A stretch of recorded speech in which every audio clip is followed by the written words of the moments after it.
Dublab.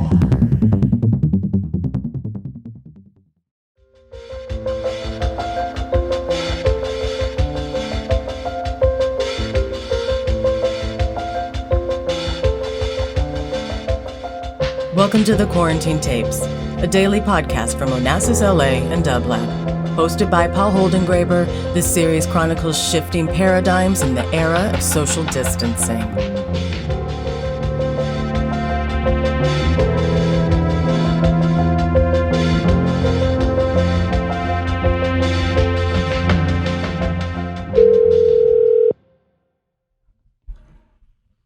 Hello. Hello, could I please speak with Chris Smalls? Speaking. Hello, Chris. This is Paul Holdengräber calling you, and I'm delighted to have you on the phone. Thank you for being part of the Quarantine Tapes. Your voice is very, very important to us.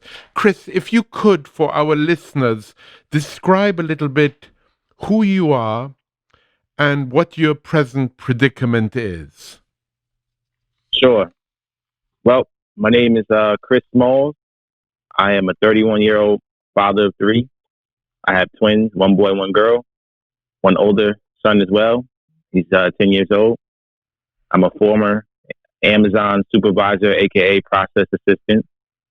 And as of March 30th, I held a walkout in Staten Island, New York, that resulted in my termination 2 hours later in protest of standing up for my people, trying to protect them from coming down with this horrific virus that we're dealing with, COVID-19.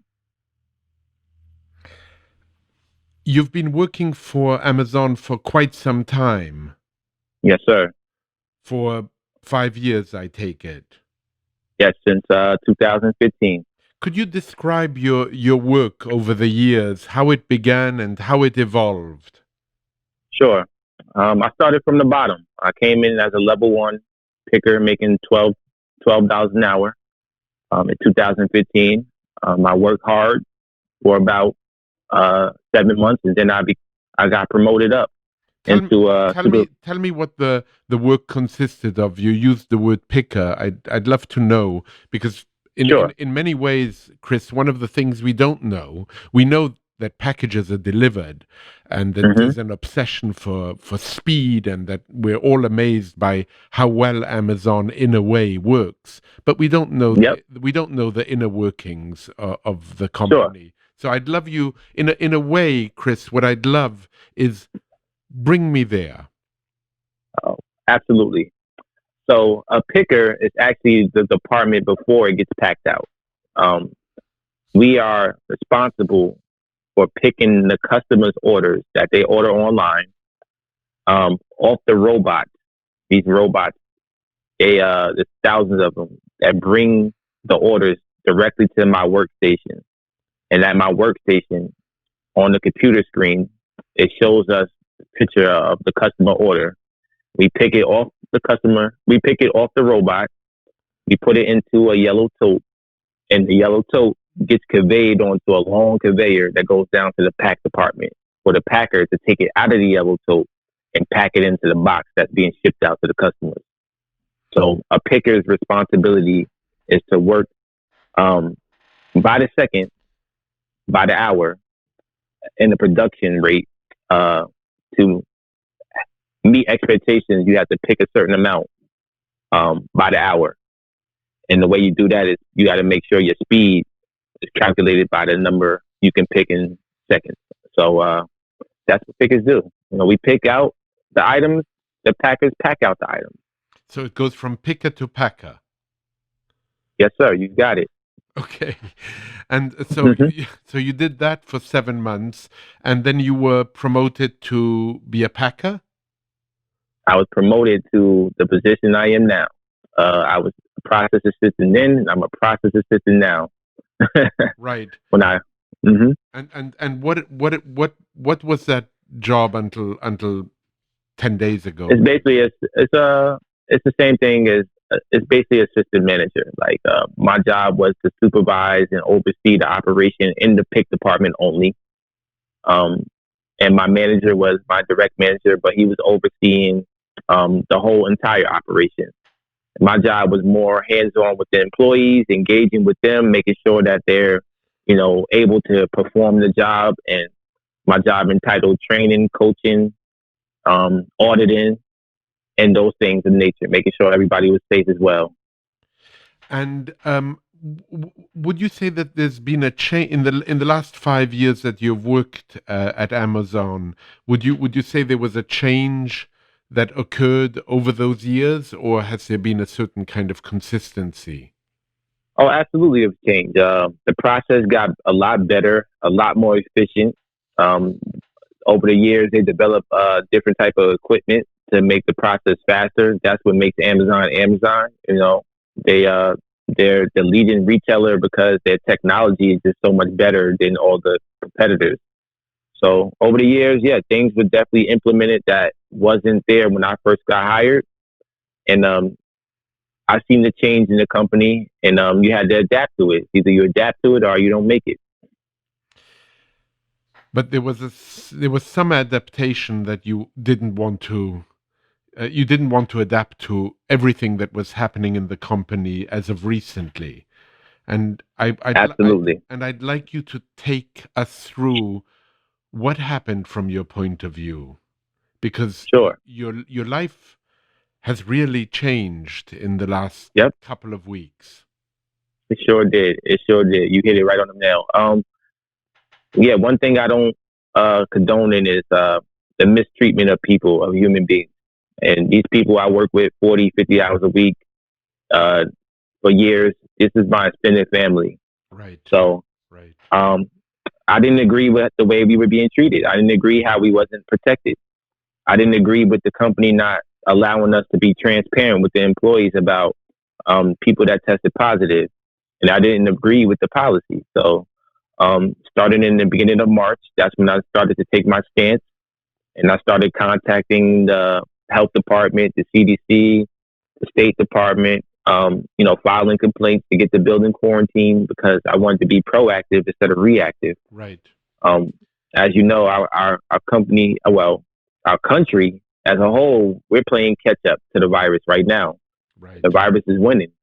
And we were doing the same thing within the company. The company was very, very nonchalant about the safety of their employees. And this is why there's multiple people that tested positive in multiple different sites right now. So I tried to prevent that. And when you brought this to the attention, I suppose, of supervisors or others, how did they react to the fact that some of the employees you worked with were in danger and perhaps were actually sick? They didn't.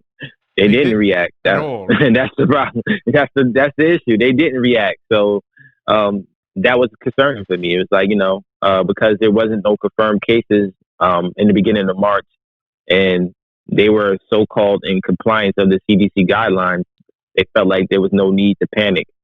And I was like, well, that is insane because it's only a matter of time. So it's not a matter of how, it's a matter of when. And that was my mindset. And many of the employees didn't have quite the luxury of just not working. Yes, it's still to this day. You're putting people in a tough position. It's either you stay home and get unpaid, or you go to work and you possibly put your life at risk or your family's life at risk. So, not really a choice. And they're offering this blood money with the $2 raise and the double time after 40 hours overtime. That's just blood money, because you're putting your health and your life at risk, high risk. Not worth it.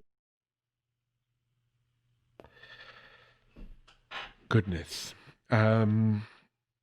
Yes, a lot. I know, man. I know, but it's a lot for me to hear. But it's I'm thinking more about you, Chris, and I'm thinking that in many ways you have become a figurehead for them.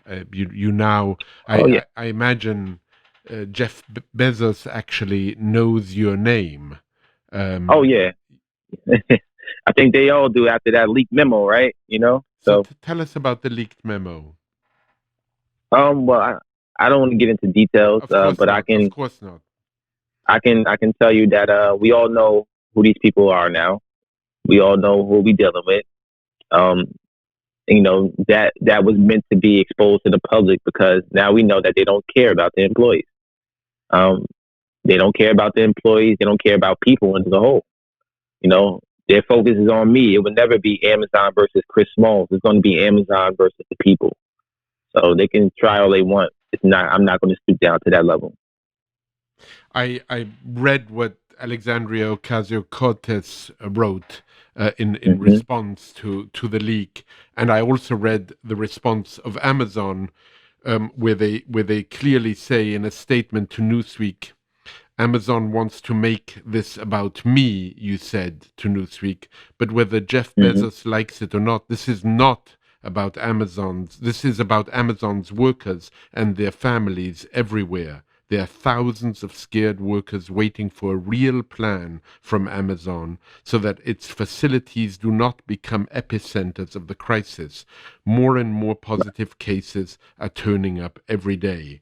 Instead of protecting workers and the communities in which they work, however, Amazon seems to be more interested in managing its image. And that last part, of course, is incredibly important, is managing its image. And how has it done that? And in your view, how has it done it and perhaps not revealed really what the conditions are?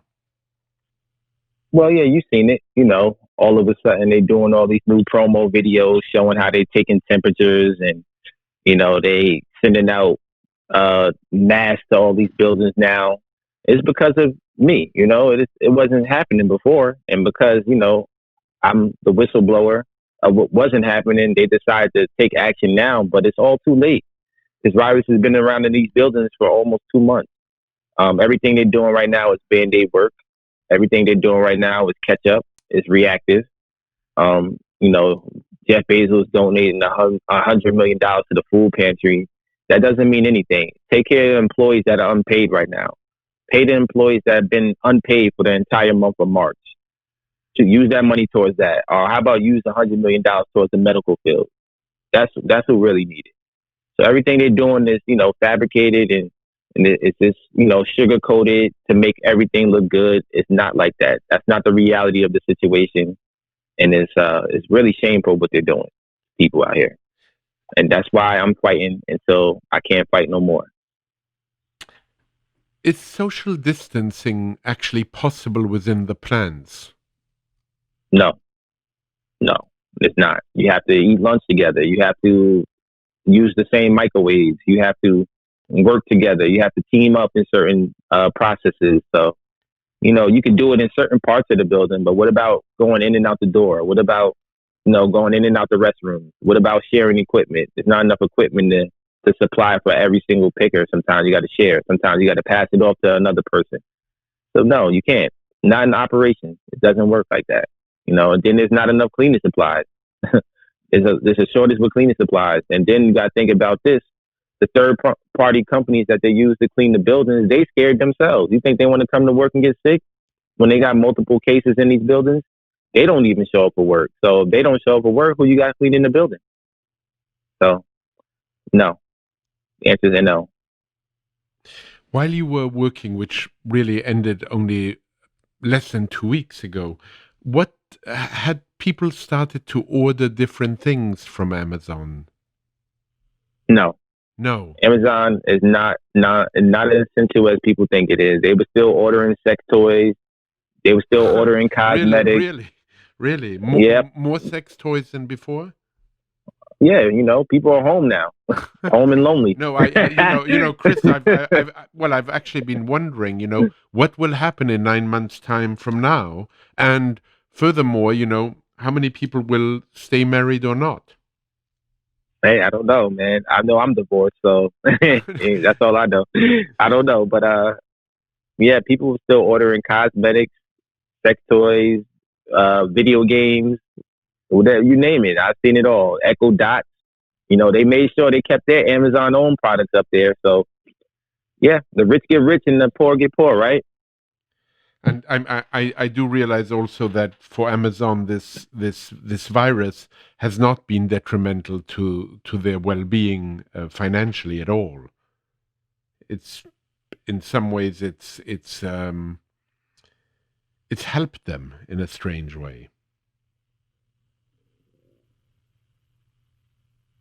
Yeah, it really is. It's a sad situation. It's very sad, and I hope the world wakes up. You want to practice real social distancing? Stop clicking the button. Stop clicking the one-click buy. Um, what we was doing 20 years ago, we were getting up and going to the local grocery stores. Um, shut down Amazon. These buildings are they're dangerous. They're breeding grounds for the coronavirus. There's 500,000 employees nationwide, 800,000 employees worldwide. God forbid we all become carriers of COVID-19. This virus spreads to 2.5 people. Do the math. That is a very scary situation. You talk about ending humanity right here. So people need to wake up. We really do. Chris, did you imagine 2 months ago that you would become this radicalized activist? Absolutely not. 2 months ago, I was just a father. I'm still a father and just a regular person. My life changed on March 30th. And one day I brought the world and brought it to my bedroom. And somehow, some way, this is my purpose. I didn't know my purpose in life before March 30th. I just knew I was doing the right thing. And then after that, everything just started to become more clear that this is what I'm meant to do. I'm meant to spread this message out to save people's lives. And that's what I'm trying to do. I'm trying to save people's lives at the end of the day. In 2018, in April of 2018, so two years ago, Amazon made this statement about unions. They said, "We are not anti-union, but we're not neutral either," said a video distributed to managers of Amazon-owned Whole Foods. "We do not believe unions are in the best interest of our customers or shareholders, or most importantly, our associates. Our business model is built upon speed, innovation, and customer obsession, things that are generally not associated with unions." Wow. Yeah. Well, I mean, obviously it's not working for them. It's not working for them because they don't know how to take care of people. And if they don't know how to take care of people, then the union's going to formulate a coalition, and I fully support it, to take the power back. And that's what we got to do. We got to take the power back from capitalism. So that's what we're going to do. That's exactly what we're going to do. And I'm going to fully support it. So what are you doing now? I started a revolution, and I can't turn my back on it. And like I said, I can't get into the details of what's going to happen. But you will see more walkouts. You will see more people stepping up, and I empowered people to take a stance. And that's exactly what I'm going to do. I'm going to continue to support the movement that I started, and I'm going to continue to spread the word about saving people's lives and how dangerous these buildings are. That's what I'm going to do. There was an article in ABC News, which I'll read a little bit of it. You've probably seen it. In a statement to ABC News, Amazon said last week that it had been working to keep employees safe at the Staten Island fulfillment center, adding that claims made by Smalls that the company is putting workers in jeopardy were simply unfounded. "Our employees are heroes, fighting for their communities and helping people get critical items they need in the crisis." Amazon's statement reads, "Like all business grappling with the ongoing coronavirus pandemic, we are working hard to keep employees safe while serving communities and the most vulnerable." How do you feel about that kind of terminology? I'm particularly thinking of the word that Amazon is using here, perhaps for their image, of heroes. Well, put it like this. You're talking to people, they're getting these statements from people that never stepped a foot inside these warehouses. I'm in the trenches with these people. They're not. Like we said, they always do Band-Aid work and PR to look good to the public eye. But let me tell you something. Up until this day, there's 30 cases in that building. So if they think they're keeping Staten Island building safe, I don't know what they're talking about. And it's all lies. That's all I can say about that. I mean, there's 30 cases in that building. I actually went out there yesterday to protest again. So people, I don't know what's unfounded, but what we got in black and white, Chris, it's different. People are contacting you now, left and right. What? Yes, sir. All over the world. I'm contacting you right here. What are they asking you? What are they asking from you? What kind of advice are they seeking? Man, well, I tell you what, it's a little bit of both. I'm getting calls from Tokyo, Japan, Germany, really, Brazil, Colombia, Italy, Sweden, Australia, Canada. You name it, I got emails and calls from all over the world. Most of them are in the same situation. So what they're saying is, thank you for speaking up on our behalf. What can we do to help you? And whatever that conversation leads to, whether it's helping me help them take a stance or me giving them the empowerment to take a stance, that's exactly what's going on. And I don't want to spoil anybody's plans, but like I said, this is a revolution, and you will see more walkouts. Just stay in tune.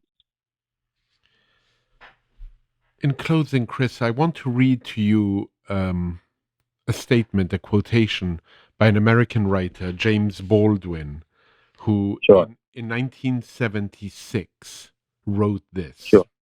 Mm-hmm. The victim who is able to articulate the situation of the victim has ceased to be a victim. He or she has become a threat. Wow, that's powerful. That's powerful. And I refuse to be a victim.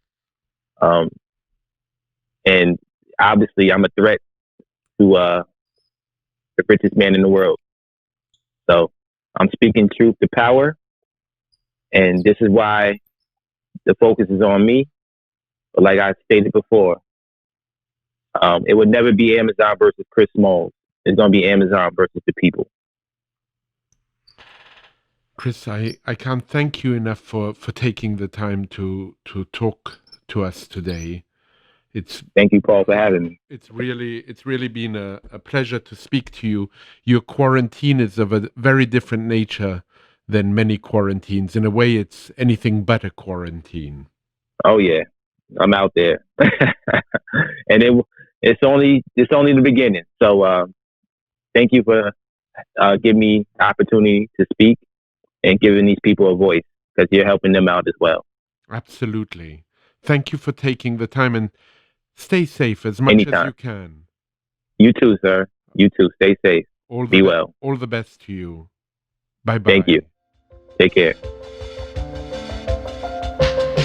To support this show and Dublab's progressive programming, go to dublab.com/support.